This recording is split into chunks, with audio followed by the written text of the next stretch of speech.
Greetings, you. The DFG here, Gideon's Flight.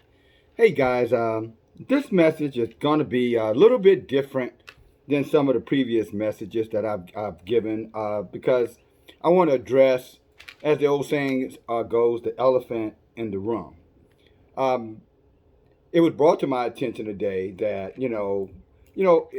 by a dear friend, and they were sharing the fact about hypocrisy and people being hypocrites and how evil will continue to persist uh, regardless of one's faith or one's belief, and that the only way to fight evil is to is to go tit for tat, or you hit me, I hit you back. you know uh, and this is what I believe, and I've studied this our book for that for decades now. And this is what I believe, and a lot of this will be me. Some will be possibly the Rahook, but I want to say that out front. A lot of this is going to be my personal beliefs and opinion as I share this word with you. Okay. But I am going to go into the book because nothing is validated unless the book can back it up. And I'm going to reemphasize that to all of my brothers and sisters out there. Nothing is validated unless this book backs it up. Other than that, you might as well just say they pulled it out of their ass. Okay, all these people with all this knowledge that know everything, trust me, my friends, they got it from someone else. There aren't any original thoughts on this planet. Anybody comes to you telling you, oh, I have an original thought, they are lying their asses off. Either Satan gave them those thoughts, or they got the thoughts from the Rahook or the spirit, or they got it from some man who Satan gave it to them. That's the only knowledge that is on this earth. There's nothing new under the sun. Don't believe them. So many people are self-deceived in what they know and how they know it. It is just straight out ridiculous. Self-deception is the worst kind of deception you can have. You deceive yourself, there is no possibility for the truth to ever be revealed to you. And that puts you in a state of ignorance perpetual.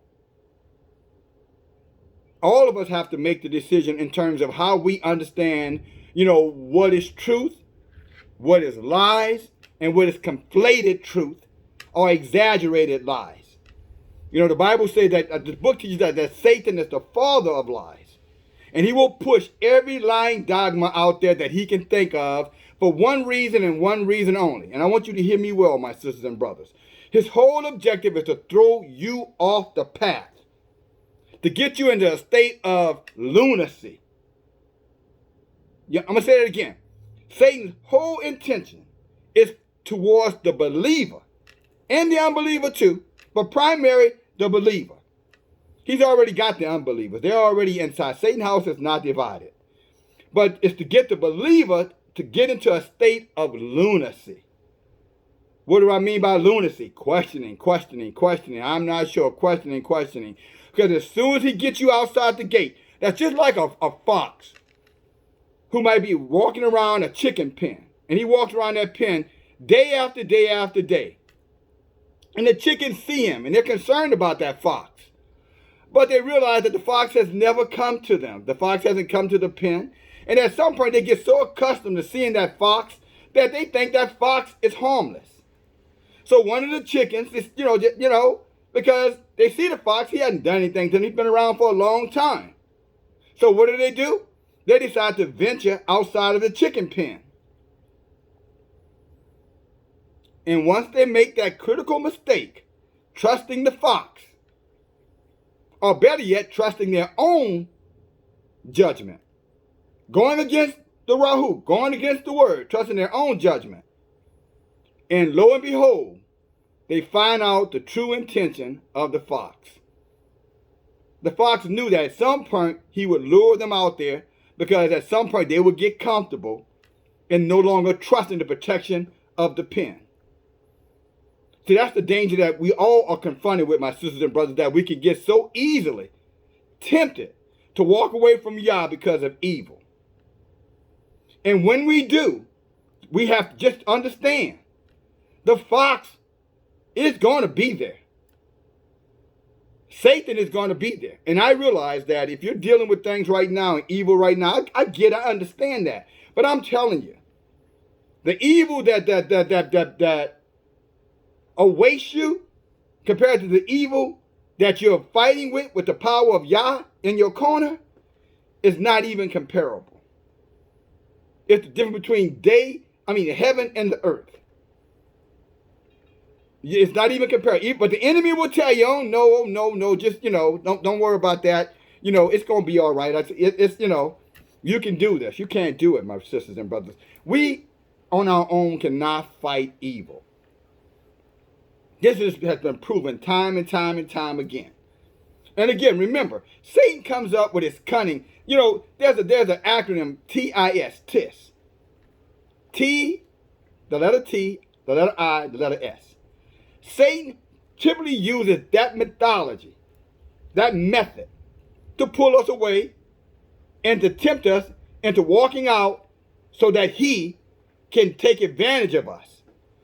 TIS, thoughts, ideas, and suggestions. Satan will put thoughts in your mind. He will give you cunning, clever ideas, and he will give you suggestions on things that you can do.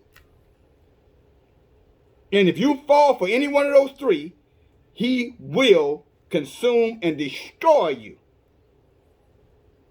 He will consume and destroy you. Believe it. Again, if the word of Yah is not your foundational truth to act out on anything, you're putting yourself in way more danger than you can ever imagine. Now, you can trust that or not. But here's what I would say. The book talks about, remember Lot's wife. If you know the story of Sodom and Gomorrah, the angels of Yah gave clear instructions to Lot, his daughters, and his wife. And he warned them all, when you go out here, don't turn around. Don't turn around. I don't give a shit what you see, what you hear, do not turn around. What did Lot's wife do? What did she do? She started trusting her own judgment. She started looking back, and she lost faith in the direction that she was given, and she was destroyed, right with the others. So her looking back did not solve her problem. Her looking back ended up causing her death and her demise. And that message is to all of us. Once you come into the truth, we don't go back. The book tells us it's better to have never known the way of Yah than to know it and not fulfill it. The enemy is going to be there. He's forever present, my sisters and my brothers. He is there. And any true believer that's not going through persecution is not a true believer. We are all going to suffer persecution. We all have a heart for one another. Why do you think Yah tell us to be mindful to forgive one another? He says that if a brother offended you, and I'm talking about a brother, I'm talking about a fellow believer, offends you, he said you rebuke him or her. You go to them, you tell them, cut the shit out. That's what rebuke means. Go to them and tell you, cut that shit out, or there's going to be consequences. That's what you tell them. And he says that if they hearken or they listen, then you forgive them. He didn't say you forgive them just because. He said, no. If they stop doing what they're doing, then you forgive them. But first of all, you confront them. You go straight to them, and again, you affirm and you tell them directly, you cut the shit or else. See, this love thy neighbor fully, that's taken out of context. It's taken out of context. He said you rebuke them. And if they repent, then you restore your relationship with them. If they don't, then you're done with their asses. And then you call upon Yah to give you the wisdom on how to deal with them. Don't you dare go without Yah. If you go without Yah, you're that chicken walking outside of that pen. You're walking out of the sanctuary, and you will be destroyed. I don't care what may have happened to you to cause you to want to walk out that pen. Maybe there's some old bird feed out there, some chicken feed out there, whatever it may be out there that's tempting you to walk out there. I'm telling you, that dinner you seek is going to be the dinner you're going to become, my sisters and my brothers. You have no idea. Again, remember Lot's wife. She is the perfect example of what happens when you don't trust Elohim. And you trust your past. You trust the world. You trust the world system. You are going to be destroyed with the rest of them. This is extremely important. I don't know how I can say this any clearer to each and every one of us. Yah said that we would suffer persecution. But he said, woe unto them who brought forth that persecution. He didn't say we'll suffer persecution and the enemy will walk away and they will just have it made and they will continue to shit on us. He didn't say that. That's not the book. That's religion talking to you. He said you address it, and then if they don't stop it, you ask Yah to bring fire and brimstone on their ass. In essence, you ask for Yah to bring death into them and to everything that they love if they refuse to change. Oh, yes.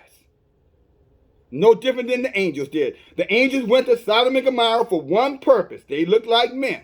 They went there for one purpose, to see if these people were as wicked as they had heard they were. And when they got there, they found out they were as wicked. And did those angels say, okay, well, we're going to give y'all a chance to repent, or maybe y'all will be patient with you? No, when they realized that these people were wicked and wickedness was entrenched in their hearts, and they had no desire to change, all they want to do is continue their wickedness, those angels just warned Lot and his family to get the hell out of there, and then they brought the heavens down on their asses. They destroyed both cities. So this is the power that you have in your possession, my sisters and my brothers. That is the power that you have. You're not in this fight by yourself if you're a true believer. Now, if you're a wolf in sheep's clothing and someone who just going through the what's the word? Through the methods, you know what I'm saying? Just playing church as they used to tell us. Then you're going to be found out. You're going to be exposed as soon as trials and tribulation come. You hear that? You heard that? That's the thunder. That's the voice of Yah saying amen. You'll be found out. But see, those of you who are in this thing for the long run, in it to the end, you will see the power of Yah as Lot and his two daughters saw the power of Yah. His wife did too. The three of them survived. The fourth one died right with the rest of them devils. Because inside of her heart, she had never changed. She was professing it with her mouth, but in her heart, she had never changed. And Yah knew it. She was only self-deceiving. She heard the warning. She got afraid. She's like, oh, maybe I need to do something. Maybe I should listen. Maybe I should follow my family out of here. But to see the operative word there was maybe. She wasn't convicted. She didn't have a conviction. See, when you don't have a conviction, soon as trials and tribulation come, you're gonna waver. You're gonna waffle or wobble, and you're gonna go right back. Because you really never left. See, she had left the city, but the city hadn't left her. See, a lot of you people out here who are hearing this, you have left wickedness, but wickedness haven't left you. You still lust and desire after that wickedness. But you allow, fear to pull you out. I'm going to tell you something. Fear is not enough to pull you out. Faith is the only thing that can pull you out and keep you out. In other words, sincere trust in the word of Elohim. And if you don't, you are going to make a critical mistake and you're going to be taken out. And I just gave you an example of what's going to happen. You're going to look back. You're going to start questioning Elohim. And once you start questioning Elohim, you better believe Satan got your attention. That's why you're questioning him. Satan's got you now on the run. It's only a matter of time before he's going to track you down and he's going to have your ass for supper.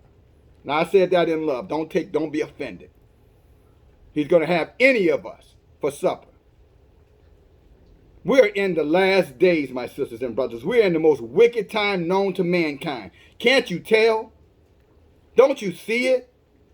There's nothing in you that makes you feel oppressed and want this to end? Nothing in you that tells you how long,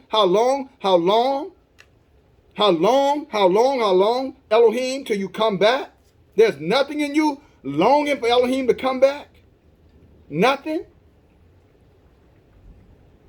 Yes, if you have it in you and you're longing, then understand that Yah says there's something that's going to happen before that happens.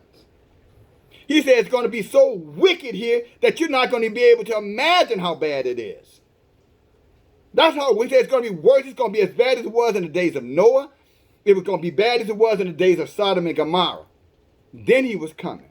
See, a lot of you want him to come, but you don't want to see what's happening. You say, "Come, Lord, come." You say, "Well, I'm coming, but this is coming first, because I got to separate the wicked from the just. I got to know for sure, and if you're in it or not in it.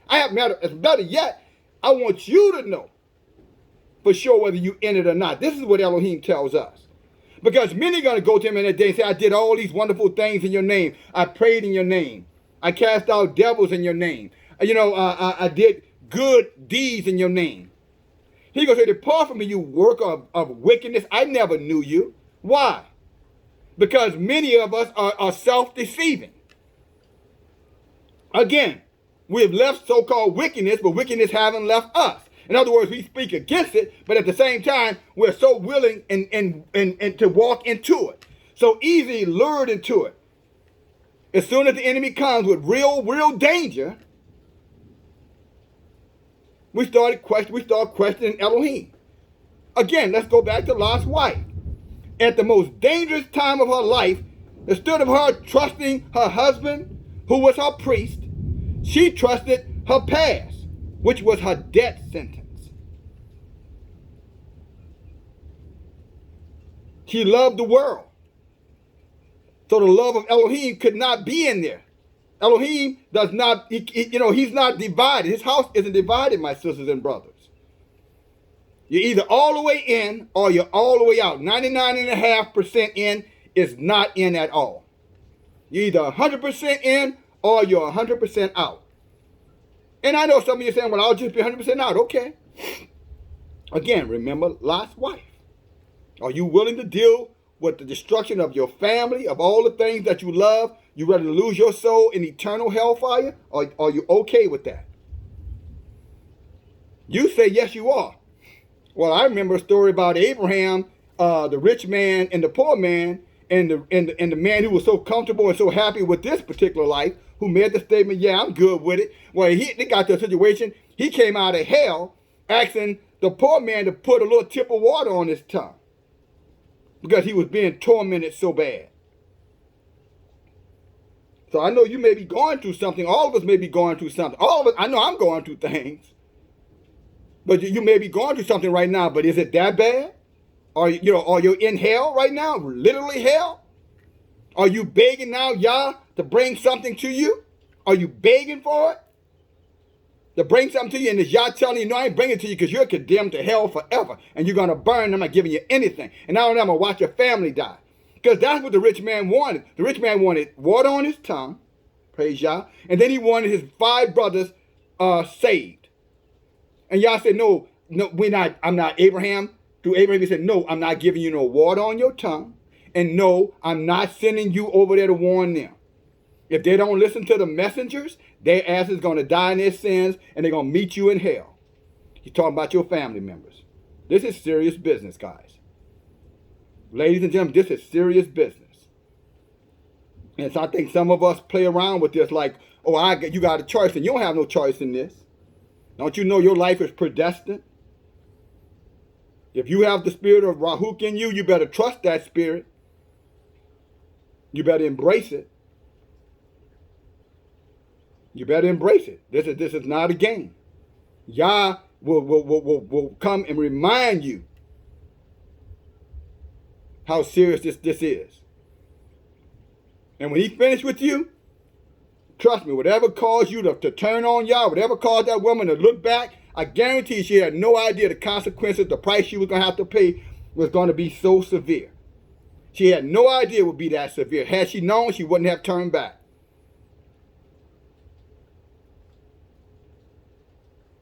That's what you need to understand. Turning back and talking about I'm going to do this and I'm rejecting Yah is a dangerous place to be. You are vulnerable, just like that chicken outside of the chicken coop. That fox was there for one purpose. That fox was not working out. That fox wasn't trying to get his steps in for the day. That fox was waiting for some chicken to take their mind off of him and walk on out there looking for their own self-satisfaction, self-edification, self-justification. He was waiting. It's like Satan, like a roaming lion, the book says, seeking who he can eat. And that chicken walked out there and he met his death. You walk out there without Elohim, you're going to meet your death. Well, how do I go, DFG, without Elohim? You go by the word. Whatever the word say, that's what you trust, that's what you believe, that's what you walk under. Other than that, you're outside of the sanctuary, outside of the pen. You're outside of Gomorrah, but your heart is still in there. And if your heart is still in wickedness, you can't come out. I don't care what church you go to, even what book you're reading. You can read this book till your face turns blue, black, whatever the hell it turns when you get angry or joyful. If your heart is not dedicated to the word, then your ass is going to be grass, as the saying goes. In other words, it's only a matter of time before the enemy comes in your home and does damage. I'm talking about real damage. I'm talking about death. I mean, you guys are not following the news. You don't see these guys going in and killing the whole family, sons going there shooting up everybody. Y'all are not paying attention to this? What do you think? How do you think something like that happens? How does your own child come in and kill you and his own siblings? How does the man you sleep with walk in the house and kill you and his own children? How does that happen? Because Satan gets into that man. And if Rahuk was in you, it would fight that off. Yeshua said it. He said, Master, we're at the end now. All that you have given me, I have lost none. You know what that means? That means the enemy cannot come in and destroy you if you belong to Elohim. Stop being afraid of him. Just fight back with the word, fight back with the truth, fight back with the book. Don't go out there on your own. You're not going to be able to. You might beat a man, but you'll never beat Satan. He's way too powerful. His demons are way too powerful for you to fight on your own. You're going to lose. You've already lost. You don't even know it yet. You've already lost. Trust in Yah. Believe it. Believe the word. Don't worry about these hypocrites and these liars and these double-tongued fools out here. These people who go back. Don't worry about them. Don't you see Yah sees what you see? If you're his, you really think he's going to let the enemy destroy you? That would mean the enemy is greater than Elohim. And that is a lie. You know, I'm going to come back to the book. You know, I was going to read to you some things from Luke 17. But I guess y'all wanted me to just share it. I gave you some everything I've said to you, by the way, is from the book. Maybe in my own words, but it's from the book. Everything I was going to read, I just said it to you, believe it or not. Praise Yah. But this is a warning. This is a clarion call to you, my sisters. A clarion call to you, my brothers. We are at war. And there's a bounty that goes along with the winners of the war. You know what a bounty is? A bounty is whoever wins the war, they get the spoils of war. In other words, they get to ravage everything that their enemy has. If you go to war against Yah by siding up with Satan, Yah is going to give you over to Satan, and he's going to he's going to ravage you and everything that you love. Do not go to war with Yah, my sisters and brothers. Now, I shouldn't have to tell you that. But I want to remind you that. Do not go to war against Yah. When you start questioning Yah, you start turning back on Yah, like Lot's wife did. Understand that Yah is going to leave you to the hands of Satan and his demons. Zillions of them. And they will destroy everything you love. All the promises, all the vision, all the hope that you had is going to get destroyed. And they're going to be destroyed at your own doing. Because you did not trust Elohim. Because things started to escalate. Persecution came when he warned us that persecution would come. But he said he would deal with those who persecuted you. That's what he said. He didn't say they would be able to beat your ass and you were going to sit down there screaming for mercy. That's a lying spirit. Greater is he that is in you than he that is in this world. But you go out there and you try to tackle these devils out here who are in so many people out here, then you're going to lose. That devil will get you. He will eat you. He will destroy you. Again, Yah is with you. He said, I have lost none that my Father has given me. So if you're turning back, what does that say? Were you ever with him in the first place? I hope and believe and trust that you are with him. But only you know for sure. And your test will be the trials. All the trials that come to you, that's your test. If you're failing the test, you're not with him. If you're enduring these tests and trusting Yah to overcome the enemy, then you are with him. There are too many stories where we overcame with the power of Elohim. Too many stories where Elohim came in when the people needed him, and you could go to Daniel, Shadrach, Meshach, and Abednego in the burning fire, lion's den. I mean, over and over and over again. There's just too many stories to try to articulate every last one of them to us right now. But there are many, many stories. And many of you guys who are questioning Yah right now, you have your own testimonies. You know Yah has come to your rescue many, many times. And now you want to go back? Now you want to turn back? When we're near the end, when you've come this far, you've almost finished, and now you're looking back? See, Lot's wife was out of the city, brothers and sisters. She was out of the city. She was in a safe place. She was on her way for Yah to cover and hide her from the condemnation and the judgment of Sodom and Gomorrah. And what did she do? She stopped trusting.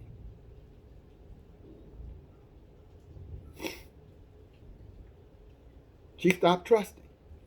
And look how it ended. That's all I have for you now. Now you can take it or you can reject it. You can judge this whole world. But in judging the world, you're judging yourself. Just so you know. There's only one true judge, and that's Elohim. And his word establishes itself. He is the ultimate judge. And whatever he says gonna be, that's what's going to be. And he said, no weapon formed against you, my sister. No weapon formed against you, my brother, shall prosper. And he said, that every tongue that rises against you, my brother. In other words, everybody who speaks evil against you, he says he's going to judge them. And his judgment is going to be severe. He's going to make them eat those words. He's going to make them regret they ever put their hands on you or anyone that you love. Just as a reminder to you. But if you walk from under his covering, like the chicken that went out of the coop, you're on your own, and I'm telling you, you're going to lose and you're going to regret it. And you're going to be an example of everybody else. For everybody else, don't go outside that coop. Remember what happened to him. Remember what happened to him. Don't go outside that coop. In other words, you're going to become a testimony for the righteous. Don't walk away from Elohim. That's what you're going to become. The example of judgment. Stay inside the sanctuary. Stay under the covering of Elohim. You stand on the word no matter what the hell the enemy tries. And then you call on Yah to bring forth his judgment on your enemies. And you step back and you wait. You'll see him. A lot sooner than you might think. DFG, that's all I got for you now. Praise Yah. Talk to you later. Bye now.